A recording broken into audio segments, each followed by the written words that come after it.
Hello everyone, welcome to Master Cherry Mom YouTube channel. So I hope you all are doing absolutely fine. And आज हम जिस बारे में बात करने वाले हैं ये मुझे कमेंट सेक्शन में बहुत फीमेल्स ने बोला कि मैम इस टॉपिक पे वीडियो बनाइए कि हमें बार बार रिकरेंट जो है मिसकैरेज हो जाता है, हमारी प्रेगनेंसी टिकती नहीं है, हमारा अबॉर्शन हो जाता है। और एक फीमेल ऐसे थे जिनका 5 टाइम्स जो है वो लगातार उनका मिसकैरेज हो चुका है। तो वो जानना चाहते थे कि क्या ऐसे रीजंस हैं जिनकी वजह से ये होता है, बार बार रिपीट हो जाती है। क्योंकि हर कोई चाहता है कि वो माँ बने, वो पेरेंट्स बने, और जब बार बार ये प्रॉब्लम हो, बार बार एबॉर्शंस हो जाएं, तो फिर एक जो होता है कि वो खुद पे ही डाउट होना शुरू हो जाता है कि हम क्या कभी बन नहीं सकते हैं, माँ बाप नहीं बन सकते, हम कभी माँ नहीं बन सकते। तो आज हम उस बारे में बात करेंगे। तो चिंता बिल्कुल नहीं करनी है, सब कुछ पॉसिबल है। हर किसी को भगवान जी जो है वो पेरेंट्स बनने का सुख देते हैं। तो चलिए वीडियो को स्टार्ट करने से पहले चैनल को सब्सक्राइब कीजिए, वीडियोस को लाइक करिए एंड शेयर करिए। कोई भी आपका डाउट है तो आप मुझे कमेंट सेक्शन में पूछ सकते हैं। तो चलिए स्टार्ट करते हैं आज की वीडियो कि बार बार जो है मिसकैरेज क्यों हो जाता है, बार बार अबॉर्शन क्यों हो जाते हैं। तो देखिए, सबसे पहले तो मैं ये बताना चाहती हूँ कि जब फर्स्ट ट्राइमेस्टर होता है उसको बहुत क्रूशियल टाइम माना जाता है, बहुत इंपॉर्टेंट टाइम माना जाता है। उसमें कहते हैं कि 3 मंथ्स तक जो है बहुत केयर करनी होती है, जिसको हम कहते हैं 20 वीक्स का जो हमारा पीरियड होता है। टिल 20 वीक्स हम कहते हैं कि अबॉर्शन होने के चांसेस जो होते हैं वो ज़्यादा होते हैं। वो इसलिए ज़्यादा होते हैं कि स्टार्टिंग की जो स्टेज होती है, इनिशियल स्टेज जो होती है, उसमें क्या होता है कि हमारी बॉडी इतनी कैपेबल है कि नहीं है, उन चीज़ों पे भी डिपेंड करता है। साइड बाय साइड और भी जो रीजंस हैं वो मैं आपको अभी बताऊंगी। मैं अपना पर्सनल एक्सपीरियंस भी आपके साथ शेयर करूंगी। जैसे देखिए, फर्स्ट ट्राइमेस्टर में 3 मंथ्स आ गए, 12 वीक्स हो गए, लेकिन उसके आप कह लीजिए फर्दर 20 वीक्स तक जो है वो चांसेस होते हैं कि हाँ हमारा अबॉर्शन हो सकता है। अब रीजंस क्या होते हैं? सबसे पहला रीजन जो होता है वो ये होता है कि जेनेटिकल कोई इशू आ रहा है। जैसे देखिए, एग और स्पर्म मिलते हैं, 23 क्रोमोसोम्स होते हैं, टोटली 46 होते हैं, ठीक है, जब दोनों मीट करते हैं एग और स्पर्म। बट अगर इनकी पेयरिंग गलत हो जाए, कहीं कम हो जाए या फिर ज़्यादा हो जाए, अगर एक भी जेनेटिकली जो है वो प्रॉब्लम आ जाती है, जो जाइगोट बनता है उसमें प्रॉब्लम होती है कि वो नेचुरल एक नहीं बेबी नॉर्मल बन रहा है। तो उस टाइम पे बॉडी जो है अपने आप ही उसको बाहर कर देती है, उसको एक्सेप्ट ही नहीं करती है बॉडी, ठीक है। तो एक तो ये रीज़न हो गया। सेकंड जो रीज़न होता है वो होता है यूट्रस में कोई प्रॉब्लम तो नहीं है। जैसे कईयों को पॉलिप होता है, कईयों को फीब्रॉइड्स होते हैं, कईयों को सिस्ट होता है। कुछ लोग क्या करते हैं, कुछ लोग ऑपरेशंस भी करवाते हैं कि ठीक हो जाए, लेकिन क्या होता है ये दोबारा से फिर ग्रो कर जाते हैं, और इस वजह से जो है हमारा जो है एबॉर्शन हो जाता है। हमें बार बार इस चीज़ का फेस करना पड़ता है कि हाँ हमारा बार बार मिसकैरेज हो जाता है। अब नेक्स्ट जो चीज़ आती है वो होती है हार्मोनल इश्यूज की। समटाइम्स हमें हार्मोनल इम्बैलेंस होता है। फॉर एग्जांपल, हमें अगर थायराइड का इशू है या फिर हमें डायबिटीज़ है, हाई शुगर है हमें, तो उस टाइम पे भी, या फिर हाई ब्लड प्रेशर का भी प्रॉब्लम है, तो उस टाइम पे भी हम रिस्क पे होते हैं कि हमारा एबॉर्शन रिकरेंट होते हैं, बार बार रिपीटेडली होते हैं।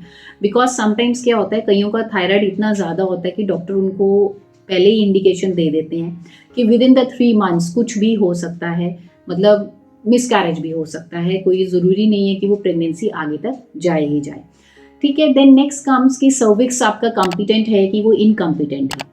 फॉर एग्जाम्पल, अगर सर्विक्स हमारा कॉम्पिटेंट नहीं होता प्रेगनेंसी को फर्दर कैरी करने के लिए, तो वो उस टाइम पे भी ब्लीडिंग हो जाती है, अबॉर्शन हो जाता है। लेकिन उसके लिए प्लस हमें आगे फर्दर चीज़ें इसके लिए करनी चाहिए। उनका मैं आपको अभी बताऊंगी कि हमें क्या करना चाहिए जिसकी वजह से हमें ये प्रॉब्लम ना हो। अब जो नेक्स्ट चीज़ आती है जिसकी वजह से हमारा मिसकैरेज होता है रिपीटेड, वो होता है सर्विक्स इनकॉम्पिटेंट। मतलब जो हमारा सर्विक्स होता है वो इतना स्ट्रांग नहीं होता कि वो प्रेगनेंसी को फर्दर कैरी ऑन कर सके, आगे तक लेके जा सके 9 मंथ्स तक। तो जब वो इतना कॉम्पिटेंट नहीं है, इतना वो नहीं संभाल पाता, तो उस टाइम पे हमें ब्लीडिंग हो जाती है, एंड जिसकी वजह से हमें मिसकैरेज हो जाता है हमारा दोबारा बार बार, ठीक है। अब इसको ठीक करने के लिए हमें कीगल एक्सरसाइजेस करनी चाहिए, ठीक है। कीगल एक्सरसाइजेस में आप कह सकते हैं कि जैसे कि आप बटरफ्लाई पोज हो गया, डक वॉक होगी, ये चीज़ें करनी चाहिए। एंड उसके बाद जो नेक्स्ट एक प्रॉब्लम है वो है एंडोक्राइन प्रॉब्लम्स। एंडोक्राइन प्रॉब्लम्स ये होती है कि आजकल आप देखिए पॉल्यूशन बहुत ज़्यादा है, ठीक है, एंड आजकल लाइफस्टाइल चेंज हो चुकी हैं।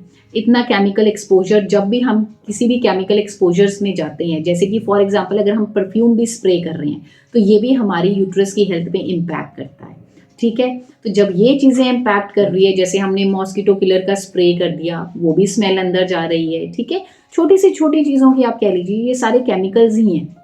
तो जब हम ये इनटेक कर रहे हैं, इनहेल कर रहे हैं अंदर, तो इस वजह से भी हमारी जो है बॉडी जो है वो हमें अबॉर्शन हो जाता है और हमारी प्रेगनेंसी जो है वो ठहर नहीं पाती। अब हमें करना क्या चाहिए? तो देखिए, सबसे पहले तो एक बहुत इंपॉर्टेंट चीज़ ये है कि सबसे पहले जब भी आप कंसीव करने के लिए ट्राई कर रहे हैं, उससे 3 महीने पहले आप डॉक्टर को कंसल्ट करिए।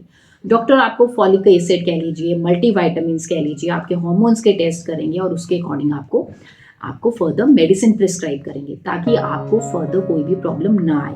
क्योंकि क्या होता है कि जब हमें कंसीव होता है तो उस टाइम पे हमारा फॉलिक एसिड ठीक होना चाहिए, सो दैट कि हमारी प्रेगनेंसी आगे कंटिन्यू रहे। समटाइम्स फॉलिक एसिड भी अगर कम हो, आयरन कम हो, तो उस वजह से भी हमें प्रॉब्लम हो जाती है और हमारी प्रेगनेंसी नहीं ठहर पाती है। तो आपने डॉक्टर को ज़रूर कंसल्ट करना है, सबसे पहली चीज़। दूसरी, अगर आपको पॉलिप्स हैं, फिब्रॉइड्स हैं, सिस्ट हैं, तो आप मोरिंगा का सेवन करिए, ऐसी देसी चीज़ें अपनाइए। उससे क्या होता है कि जो साइज़ होता है फिब्रॉइड्स, पॉलिप्स का, वो श्रिंक हो जाता है।